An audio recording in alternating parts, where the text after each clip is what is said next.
This is All Dolphins Talk on the Lads Football Network. It's our last show before we hit free agency and the draft in a much more in-depth manner. But with our last show happening just before the Miami Dolphins took on the Buffalo Bills to wrap up the 2020 season, we'll do a little house cleaning to end 2020, but more importantly, take an early offseason look ahead for the Miami Dolphins. And of course, that means Alan Coupart joins us. And Alan, what do you think about how the season ended for the Miami Dolphins? And better yet, how did the fans react to the way the season ended? Yeah, no, that was ugly. I think there was a lot of disappointment in the fact that they lost and also the way they lost, which was, thoroughly outplayed. If we're going to be realistic about this game kind of served as a bit of a reality check in terms of where the Dolphins are, where when Buffalo played their frontline players, you knew it was going to be a tough challenge because Buffalo is just clearly a better team. And the interesting part about this game, and it's very easy to forget, is the Dolphin defense forced a punt on Buffalo's first three possessions, led 3-0 after the first quarter, and then it all went to hell. Like Josh Allen figured out the Dolphin defense, and then they just absolutely couldn't stop them. And their offense is not built, was not built in 2020 to be able to come back and score that kind of point total. So they were kind of done pretty much at halftime. Done in the last one was, they were down 21-3, have a first and goal at the 9th, have to settle for a field goal, and Buffalo drive 75 yards in 4 plays, and it's like, oh yeah, this is not going to happen. And the one thing though is I think the fact that they were beaten so soundly, I think a lot of Dolphin fans took the position of it was a great season regardless, and the way the Dolphins got spanked by the Bills might as well not have made the playoffs, because had they made the playoffs, they would have been back in Buffalo the following week. Yeah. And who could have expected any kind of a different outcome? Yeah. So, and although it was a very successful season, no question about it. And now you look at, and you hope, because you're hoping the success will continue, the 10 wins, the playoffs, the 12 wins, the division title, that kind of stuff, that this could be the last best spot for the Dolphins in the draft for a while. Yep. Now, they could sucker another team, who knows, or get lucky with another team by making a nice deal. But when you have 2 picks in the first, 2 picks in the second, including the 3rd overall from a 10-win ascending football team, it doesn't get much better than that. The Dolphins are clearly the best team with the best draft shape. And again, it kicks off with that 3rd pick, which is going to be a really good pick and a really good player. Yeah, no question. I think the only team that comes close in terms of the kind of draft capital the Dolphins have is Jacksonville, and Jacksonville is nowhere near where the Dolphins are in terms of team. So then this, as you mentioned, this is going to be a while before the Dolphins have that kind of premium pick again. So they need to maximize the value of that pick, whatever that entails. And we got a situation in Houston going on that the Dolphins absolutely need to be monitoring, with Deshaun Watson, with every report that comes out, making it more and more interesting. Sure.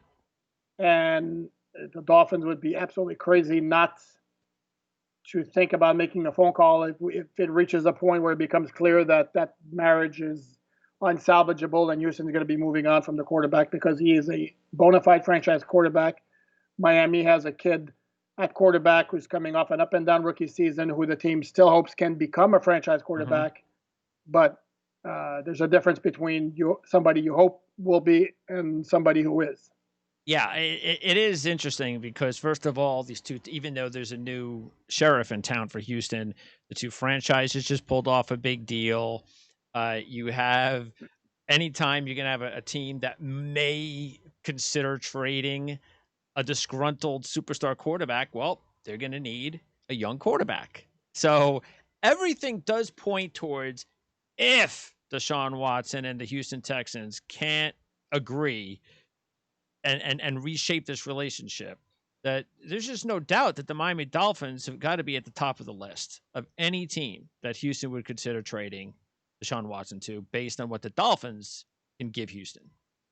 Correct, and this is where that third overall pick comes into play, because I've heard like San Francisco has been mentioned as a possibility where the 49ers would throw in Jimmy Garoppolo to Houston along with excuse me, with their first round pick, which I believe is 12th overall. The Jets could get involved as well if they decide to move on from Sam Darnold. They have the second overall pick. The Dolphins have 3 and 18, as we mentioned before, and Tua, and they have Houston's second round pick. So all sorts of possibilities are involved there, and absolutely, the Dolphins would be would be at the top of the list. The other issue also is that Watson has a no trade clause in his contract. Yeah. Where if Houston, for example, comes in and says, well, we have a deal in place with the Jets, and Deshaun Watson says, no, I don't want to go to the Jets, that's a factor as well. And Miami at this time would be a lot more attractive destination for Watson than you would think the Jets would be. Well, I mean, the hard part, almost the impossible part, is actually going to be whether Deshaun Watson could get traded. That's going to be, because that just doesn't happen. But anything's possible now in sports, because we after what happened in 2020 and we're already off to a crazy start in 2021, anything can happen. So I'm not going to say Correct. It can't happen.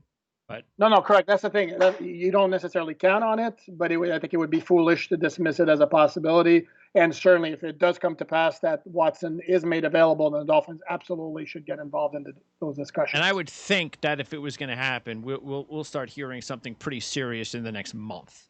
There's no way this is going to linger on, because you have to get into free agency. The teams have to get into the draft. They got to know what they're dealing with. And so if they can come to an agreement with Deshaun Watson that he's going to remain in Houston or not, I think something has to – all parties have to know what's going on no later than like mid-February, because maybe even the end of February at the latest. So that's also good. Because as a fan, you don't even want to start dreaming about those possibilities. Either is that something that could actually happen or not? Because if it's not going to happen, I don't even want to dream about it. That's how I would think, and I should, because I'm a Jet fan. So there is that possibility, even though I haven't thought about it, just because of the fact that I did hear about, and again, whether it's true or not, Deshaun Watson was I'd like to go to Miami. And originally I was like, well, why is he picking Miami? And the only thing I could think of is, well, maybe he just likes the fact that he sees a winning team on the rise, and with all of that, he could be the missing piece of the puzzle. So, but other than that, I don't even know if that's true, but who knows what's going on. I will say this. I'm a big Deshaun Watson fan. I was a huge fan coming out of school. He's just too good of too much of a winner. He's not, I know, the perfect quarterback. I get that. But he is just he's a winner. He's productive. He hasn't had any help at Houston. And he's also a great role model, a team guy, a perfect citizen for your community. Houston has really screwed this up with Deshaun Watson, and they don't deserve him.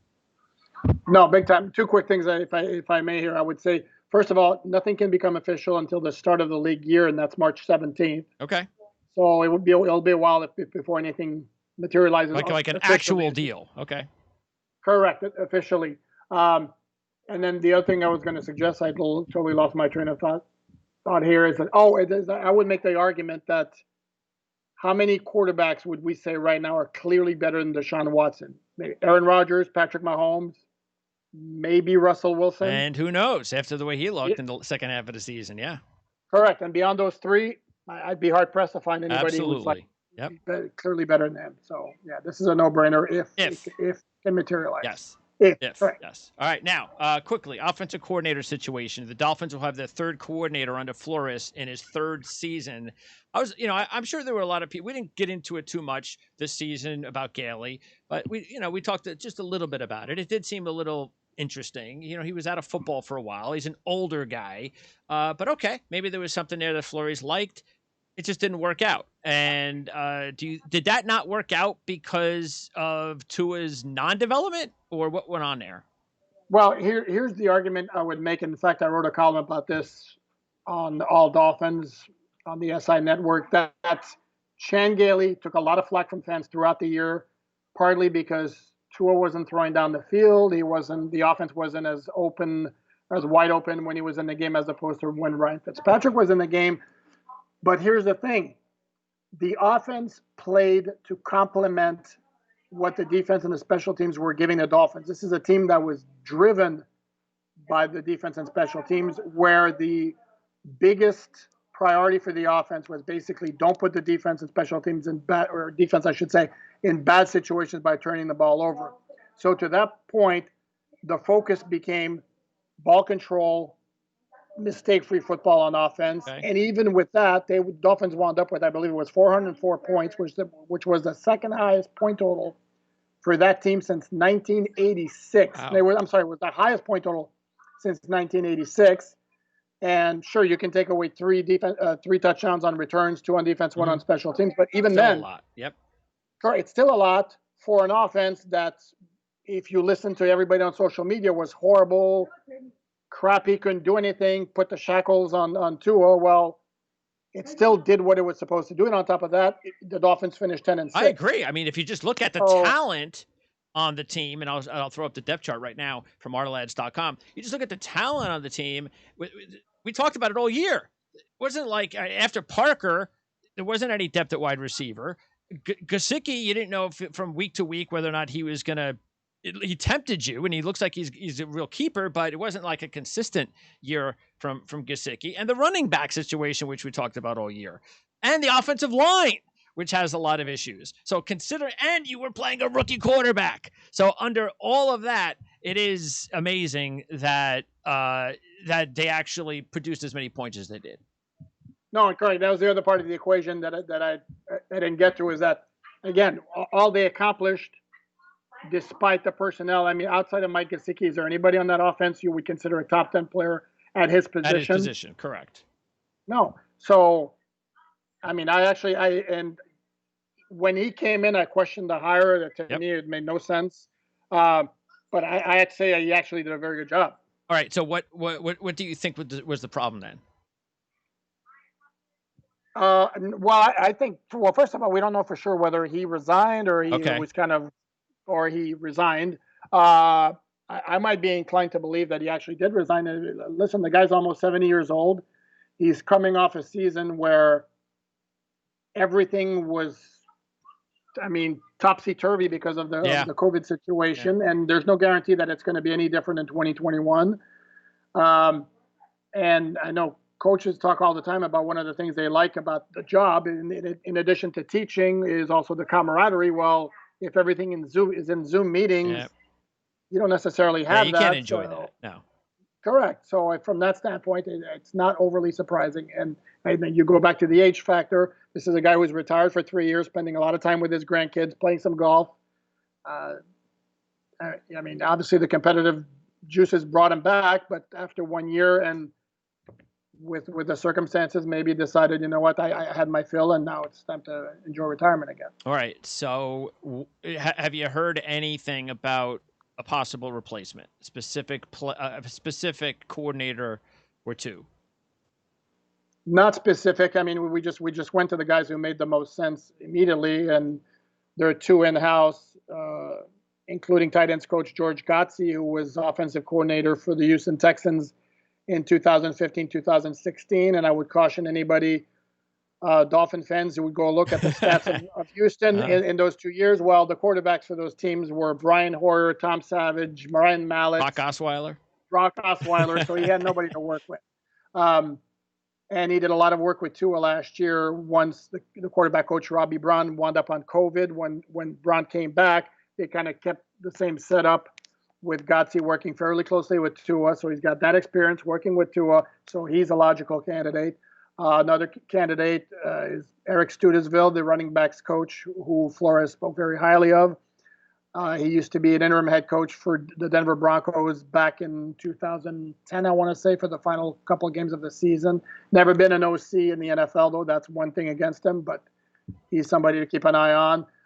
Bill O'Brien was somebody that was thought that may be a possibility, but now he's going to Alabama to replace Steve Sarkisian.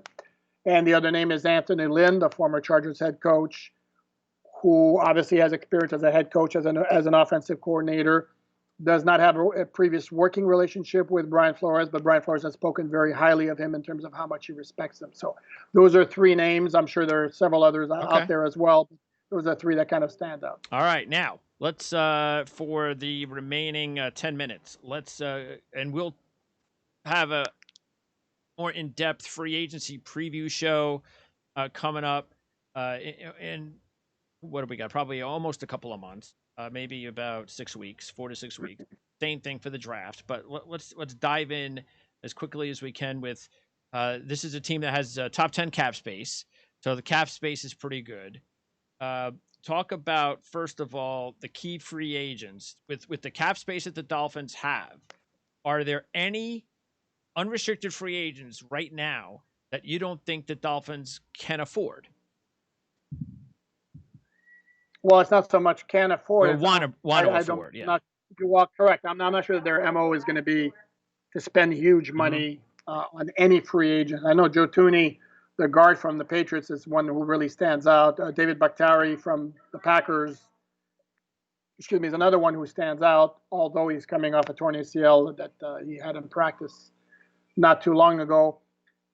Those are guys who are going to command big money, who would provide an immediate upgrade to the Dolphin offensive line. I just don't know that that's the direction they're going to go. If you look at what they did last year, it was a whole lot of quantity over quality. I mean, I don't mean to say that they didn't get a lot of like quality players, but the one guy that they went out and signed to a big contract was Byron Jones. Outside of that, were guys more moderately priced. So, but you could definitely see, if there were going to be two positions, or even just one, you could easily see the position, as you mentioned, you could easily see Thuney as being that guy. That, okay, if they're going to spend, then here's a guy that is worth it.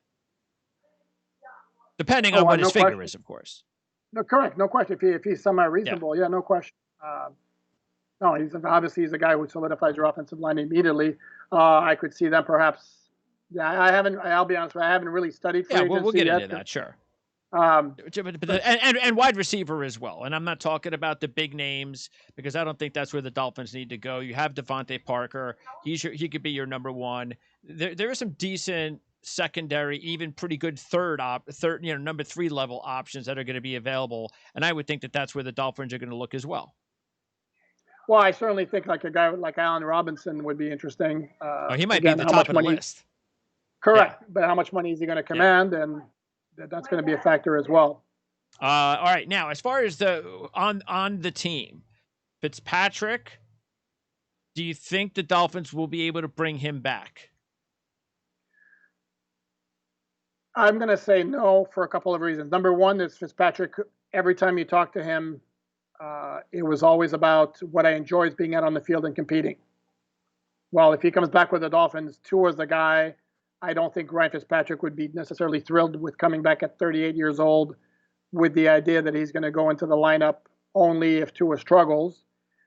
From the Dolphins standpoint, do you want to have Tua go into his second season with Ryan Fitzpatrick as his backup, with the knowledge that if he struggles, Flores in 2020 didn't hesitate making the switch? Yep. So it doesn't make a lot of sense from both standpoints. And then the way Brian Flores talked when he and Chris Greer met with the media 2 days after the end of the regular season, without saying as much, he kind of hinted that probably wasn't going to happen. Okay. So Fitzpatrick is either going to retire or he's going to see if he can find himself a starting job for which he can compete. Karras, is he an important part to bring back? He's still kind of viewed as a stopgap. They signed him to a 1-year deal. He's a guy. I think they like the intangibles. I'm not sure how much they like the production, because I think based on all the metrics I've seen, he'd be in the bottom half of NFL center. So I think if they can upgrade that position, that's something they might shoot for. Now, did they draft? Who did they draft? Dieter last year in the 3rd round? Mm-hmm. Okay. At guard, are they still looking at him as a potential replacement at center? Or more of a depth guard?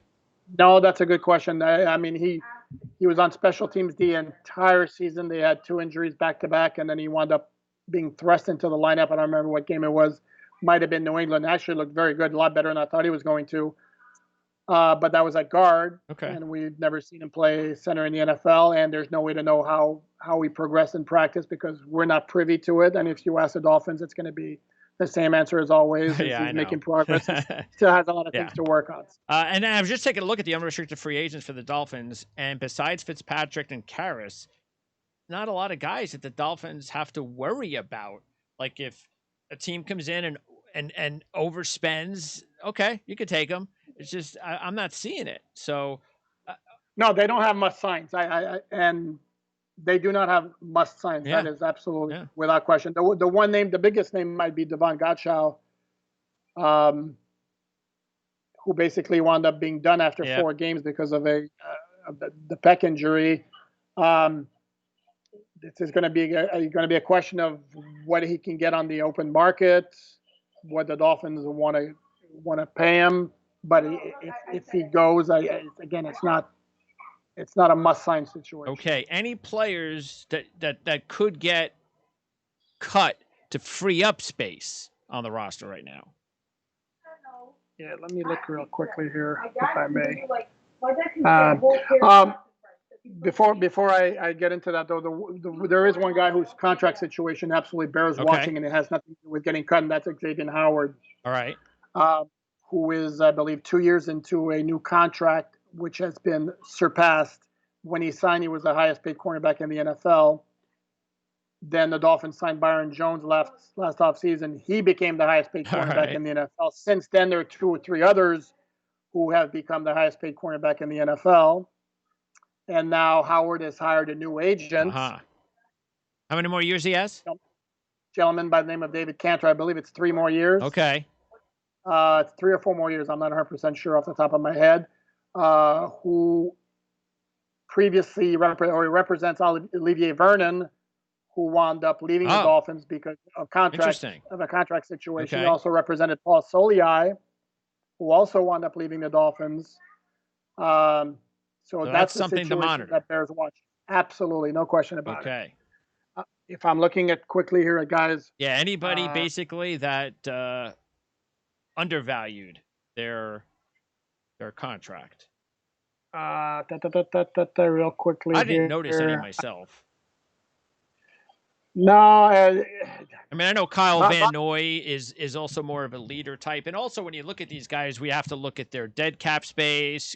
Can they be cut? That kind of thing. No, correct, and that's what I was looking at. And Van Noy, you could save a lot of money, but I think Flores really values leadership. Yeah. And another guy who I think on the surface to me would be a possibility is Bobby McCain. Except I know the Dolphins always speak very highly of him in terms of his communication skills and his leadership in the back end. Okay. And also his metrics were very, very good, even though personally it's not like I saw him make a ton of plays, but okay. He's one guy to me, if he wound up getting he's either restructured or cut for cap purposes, I wouldn't necessarily be shocked. All right. And are there any players that you think might get an early extension? You just mentioned Howard, so we'll see how that goes. But, Ogba had such a big year. Sanders had such a big year. And even we can throw in Gesicki because he's not making much. All 3 will be free agents, I believe, in 2022. So it would be a year early. But if the Dolphins have cap space, which they do right now, they might want to get something done a little early to save money in the long run. So can you see that happening to anybody? Yeah, and if I had to rank the order of those things, I think I might say Ogba, Sanders, and Gesicki in that order. But I absolutely definitely could see that happening. Okay. Because especially with the season Sanders has come up with. I mean, he was just completely lights out. First team All-Pro, which was nice to see after he got snubbed out of the Pro Bowl. Okay. So those 3 guys absolutely would be candidates for extension. And then finally, the draft. Quickly, let's just get this out of the way. There's no way that the Dolphins are thinking about trading Tua and redrafting a quarterback, right? Not unless it's not unless they want to trade for Deshaun Watson. Correct. No, I don't see that happening. Now, had Justin Fields lit it up last night the way he lit it up against Clemson, still doubtful, but maybe. But he was just okay last night. So no, No, yeah. I find that impossible to believe. Okay, then right now with the Dolphins have the third pick. They also have what, the 18th, I believe. Is that where it Correct. is? Okay, in the first round. So third pick overall. What do you see as the number one? Is it a clear number one priority? Because obviously there's a big tackle out there. You have a number one wide receiver out there, whether it's Smith or Chase. And you also could go with Rousseau as far as an edge rusher or somebody like that. But it's Sewell and maybe one of the big wide receivers. Could that happen? Could that be the two guys that, or two or three guys that they target? Because I got to believe Sewell could be at the top of the list. Well, here's the thing. My personal belief is you don't take a wide receiver at Yeah, three. that's why I said I think Sewell's at the top of the list, because I agree with That's you. okay. I think it's doubtful. Okay. Yeah. Now, it depends what the Jets do. Let's say the Jets take Sewell, then I think the Dolphins might be inclined to talk to teams who are very high on Justin Fields about trading. I think the Dolphins are going to have trade down conversations regardless. Yeah. And the Jets are going to do that too. So yeah, I agree. Yeah. Correct. If Sewell's a number 2 pick, I think the Dolphins talk to teams who are high on Justin Fields and drop down, hopefully not too far, and pick up even more assets. And take one of the wide receivers. Possibly. Correct. A little bit later in the top 10. Or Micah Parsons, the linebacker from Penn State. So Parsons, or definitely the position 2 inside linebacker. That's definitely a possibility. Okay, and if QBs go 1-2, then at 3, I think Sewell's going to be the pick regardless. Either the Dolphins take him, or the Cincinnati Bengals pick 5 and absolutely need to build up their offensive line to protect Joe Burrow. Yes. And Sewell to the Bengals is like the match made in heaven. Yeah. And then the Dolphins talk to the Bengals and say, what are you going to give us to move up 2 spots? And moving down 2 spots, that gives the Dolphins the option of still taking either Parsons or one of the wide receivers at 5. Okay, so just even if the Dolphins move down a few spots, the 3 position / players we'll be thinking about as of today would be wide receiver, Parsons, or Sewell. Yeah, except I don't see wide receiver at 3. No, yeah, they'd have to move down a little bit. Sure. Yeah. And to me, the entirety of the draft is going to be QB, yeah. Or QB, Sewell. And I don't think the Jets are picking a quarterback. So, especially after what we saw too with Fields in the championship game, I think they're going to stick with Darnold one more year, and I think they're going to try to build. I agree with you. Yeah. All right. Well, look, it's going to be a lot of fun because not only the coverage for my team, the Jets, with the second pick, but your team, the Dolphins, with the third pick, and both teams have multiple picks in the first round. Both teams could trade down. So I think it's going to be, and both teams have a lot of salary cap space. So I think it's going to be a lot of fun covering the Jets and the Dolphins here on the Arlets Football Network. And I look forward to talking to you more about it plenty this offseason, Alan. And as always, I appreciate your time. And it was great having you on for the entire first season on this network. And thank you for taking your time out to do it as well. You got it. I enjoyed it, Greg.